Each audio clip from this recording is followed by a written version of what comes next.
students, it's our worksheet number 10 for class 10th, scheduled to be done on 28 July 2020. Now, it is a comprehension passage. As we know, our reading section includes two passages in which we have to answer the questions on the basis of given passage. Now, read the following and write up about the resilience, fill up the blanks, answer the questions that follow based on your understanding. Now, one of the procedure is that you read the questions first. आप पहले ये कर सकते हैं बेटा कि पहले आप क्वेश्चंस को पढ़ लीजिए और फिर आप आंसर्स को देखिए, समझते हुए उस पैसेज को तब आगे बढ़िए ताकि आप उन आंसर्स को साथ साथ मार्क करते जाएं और आसानी से ढूंढ लें. Like first question is what is resilience. Second is dash and dash are two concepts used to describe dictionary definition of resilience. Third question is focusing on these four components can help build resilience dash dash dash and dash. Now, what is the meaning of resilience? We need to find out first what is the meaning of resilience. Then, what are the two concepts which we describe in the dictionary definition gives us. It means पहले में आपसे पूछा गया कि resilience है क्या, वही बताना है हमें, उसका क्या डेफिनेशन है, उसका क्या मीनिंग है. सेकेंड क्वेश्चन पूछ रहा है कौन से दो कंसेप्ट्स हैं जो उसका वर्णन करते हैं कि डिक्शनरी में रेजिलेंस का मीनिंग और कौन से दो वर्ड्स आपको देते हैं. थर्ड क्वेश्चन है focusing on these four components can help build resilience. अब कौन से चार कंपोनेंट है जो रेजिलेंस को बिल्डअप करने में हेल्प करते हैं. पहले हम ये तीन क्वेश्चंस करते हैं, then we will move forward to next three questions. Now question number 1, what is resilience. So you can see the first line, very good. Resilience is a person's capacity to respond to pressure and demands of daily life. Yes. Now the answer of first question is this. Resilience वो क्षमता है एक व्यक्ति की जो किसी भी pressure में, डेली लाइफ में अप डाउन्स आते हैं बेटा, अभी कंडीशंस अलग है. तो रेजिलेंस वर्ड अपने chapter a long walk to freedom, Nelson Mandela द्वारा लिखा गया जो चैप्टर है, उनके चैप्टर में भी वर्ड सुना है. तो रेजिलेंस क्या है, एक पर्सन की क्षमता है. उनके अंदर बहुत रेजिलेंस थी कि वो उस प्रेशर को, उस डिमांड ऑफ डेली लाइफ जो थी उसको बहुत अच्छे से उन्होंने उसको रिस्पॉन्ड किया, बहुत अच्छे से उसे संभाला. तो डिक्शनरी डेफिनेशन जो आपका सेकंड क्वेश्चन है कि डिक्शनरी डेफिनेशन बताइए कि डिक्शनरी डेफिनेशन के अकॉर्डिंग कौन से दो शब्द हैं जो रेजिलेंस को एक्सप्लेन, जो रेजिलेंस का हमें डिस्क्रिप्शन देते हैं. तो देखिए डिक्शनरी डेफिनेशन, अब सेकेंड लाइन यही बता रही है, डिक्शनरी डेफिनेशन इंक्लूड कंसेप्ट्स. अब कौन से कंसेप्ट्स है जो हमें इसका आंसर दे रहे हैं. तो first flexibility, durability, strength, speed of recovery, buoyancy.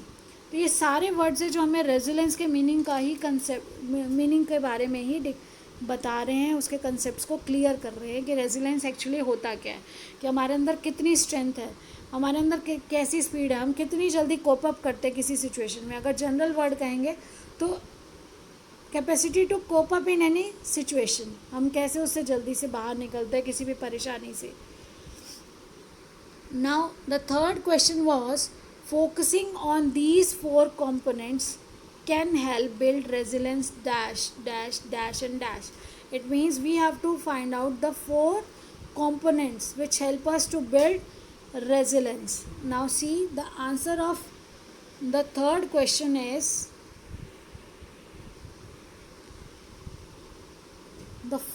focusing on four core components: connection, wellness, healthy,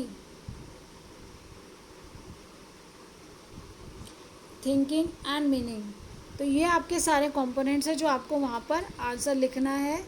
तो आप देखिए इसको हम आंसर नंबर 3 को कैसे मार्क कर सकते हैं. ये can empower you to withstand and learn from difficult and traumatic experiences. यहाँ पे देखिए ये हमारा आंसर है.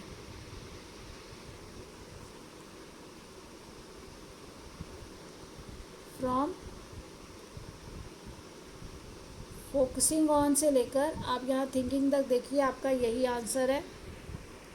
Then question number 4, how can we build our connections and prioritise our relationships.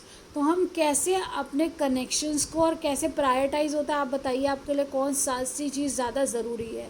आपका कौन सा रिलेशनशिप है, आपके फ्रेंड्स के साथ, आपके पेरेंट्स के साथ, आपके ब्रदर सिस्टर के साथ, किसकी क्या प्रायोरिटी है, क्या अहमियत है आपकी लाइफ में, कौन सी चीज़ ज़्यादा ज़रूरी है.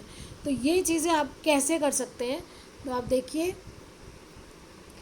यहाँ पे आप जब आप इसको पढ़ेंगे इससे आगे, जब हमने ये पढ़ लिया कि कौन से 4 कौन कंपोनेंट्स हैं, उसके बाद है to increase your capacity for resilience we may use these strategies, you may build your connections. अब यहाँ देखिए, यहाँ पर हमें वही वर्ड्स मिल गए, तो आप इजीली उसको फाइंड आउट कर सकते हैं on the basis of same words. You may build your connections and prioritise relationships by serving your family, faith and society. Building confidence in your own ability, self-esteem plays an important role in dealing with and recovering from stress. तो यहाँ देखिए, आप prioritise तो कैसे कर सकते हैं. आप प्रायोरिटाइज कर सकते हैं जब आप रिलेशनशिप को सर्व करेंगे, अपनी फैमिली को, एक फेथ होगा सोसाइटी के लिए, और आप बिल्डिंग कॉन्फिडेंस इन ओन, और आप अपने खुद के अंदर अपने कॉन्फिडेंस को बिल्डअप करेंगे. देन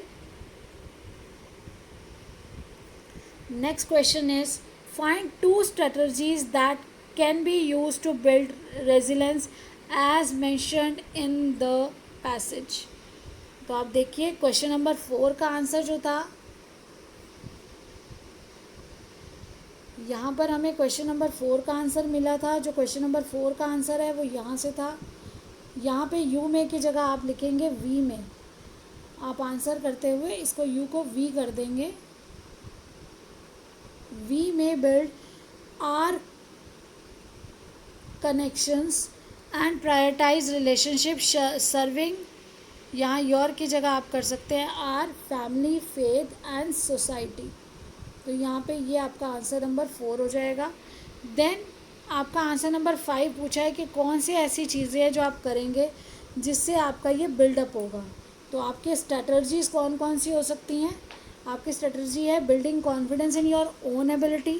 तो कॉन्फिडेंस बिल्ड करना, सेल्फ एस्टीम बहुत बड़ा रोल प्ले करता है, रिकवरिंग फ्रॉम स्ट्रेस. तो अभी आप देखिए, रेजिलेंस मतलब ही यही है, how you recover from your stress, how you cope up in your daily life situation with any kind of stress or demand of your life or any kind of pressure. And another step is to foster wellness, taking care of your body. अगर आप ठीक हैं, आप regular yoga करेंगे, mindfulness करेंगे, तो या writing diaries and journal, उससे क्या है, आप अपने फीलिंग्स को जब एक्सप्रेस कर देते हैं तो आप फ्री हो जाते हो, और उसे आप अच्छे तरह से सोच भी पाते हैं कि जो सिचुएशन है आखिर वो उसकी क्या इम्पोर्टेंस है, क्या प्रायोरिटीज़ है, और आप कैसे उसके सॉल्यूशन को इजीली फाइंड कर सकते हैं जब आप उसको अंडरस्टैंड करना सीख जाते हैं, और आप इजीली उस सिचुएशन से कोप अप भी कर लेते हैं. तो ये सारी स्ट्रेटजीज़ हैं जिसमें से आप कोई भी लिख सकते हैं. इसमें कोई भी 2 मांगी गई थी आपसे, तो आप कोई भी 2 लिख सकते हैं. Have you ever been in a difficulty, what did you do help your self.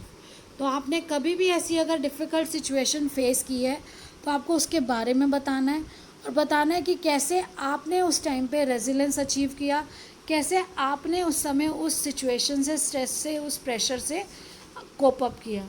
तो आप उसमें क्या कर सकते हैं, आप क्या कहेंगे. देखिए, आपको एक तो स्कूल में अभी तक बताया गया था, आप माइंडफुलनेस एक्टिविटी कर सकते हैं, आप अपने पेरेंट्स से बात कर सकते हैं. देखिए, इसमें भी ऊपर दिया गया है यही स्ट्रेटजीज़, इसमें से कौन सी स्ट्रेटजी आपने यूज़ की है एट दैट टाइम. तो आप उस चीज़ को अगर सोचेंगे तो आप अपना जो आपको इनमें से व्यू अच्छा लगा, कौन सी स्ट्रेटजी आपने यूज़ की, कौन सा तरीका आपने यूज़ किया उस प्रॉब्लम से बाहर निकलने का, वो आप उसमें लिखेंगे. जो रियलिस्टिक अप्रोच आपने यूज़ की, आपने पेरेंट्स से बात की, आपने माइंडफुलनेस की, आपने डीप ब्रीदिंग की, ये, या आप किस तरह से आपने अपने फ्रेंड से बात की, टीचर से बात की, ये सभी आपके एग्जाम्पल्स है कि आपको कौन सा जो स्ट्रेटजी सी थी, कौन सा तरीका था जो आपको कंफर्टेबल लगा। ये आपके ऊपर है और हर इंडिविजुअल की अलग एक कंफर्ट लेवल होता है जिसमें वो अच्छा समझता है उस तरह से उस प्रॉब्लम से बाहर निकलना वो ईजी उनको लगता है। तो सॉल्यूशंस आपके हाथ में है, ये अलग अलग तरीके हैं। जैसे आजकल आप कोविड की वजह से घर पर हैं, कोरोना वायरस ने हम सबको ही घरों में लॉक कर रखा है, दफन हार्ड वाली कंडीशन है हम लोगों की। तो हम लोगों को इससे कोप अप करना है कि हमें जो सिचुएशंस है उसमें उसका बेस्ट यूज़ करना है। जो भी हमारे पास रिसोर्सेज है उसका बेस्ट यूज़ करते हुए अपनी स्टडीज़ को भी करना है, फैमिली को भी हेल्प करना है और सबके फीलिंग्स को भी अंडरस्टैंड करना है। इससे ईज़िली हम भी और हमारे फैमिली मेम्बर्स भी सिचुएशन को कोप अप कर पाएंगे और रेजिलेंस को अचीव कर पाएंगे। आई होप आपको ये अच्छे से वर्कशीट समझ आ गई, आप अच्छे से इसे करिए। और बच्चे आप इस वीडियो को लाइक करिए, शेयर करिए ताकि ज़्यादा से ज़्यादा बच्चे इससे बेनिफिट ले सकें, और सब्सक्राइब करिए ताकि जैसे ही वीडियो अपलोड हो आपके पास तुरंत नोटिफिकेशन आ जाए और आप अपना काम टाइम से कर सकें। Thank you so much. Stay safe, stay blessed, keep learning.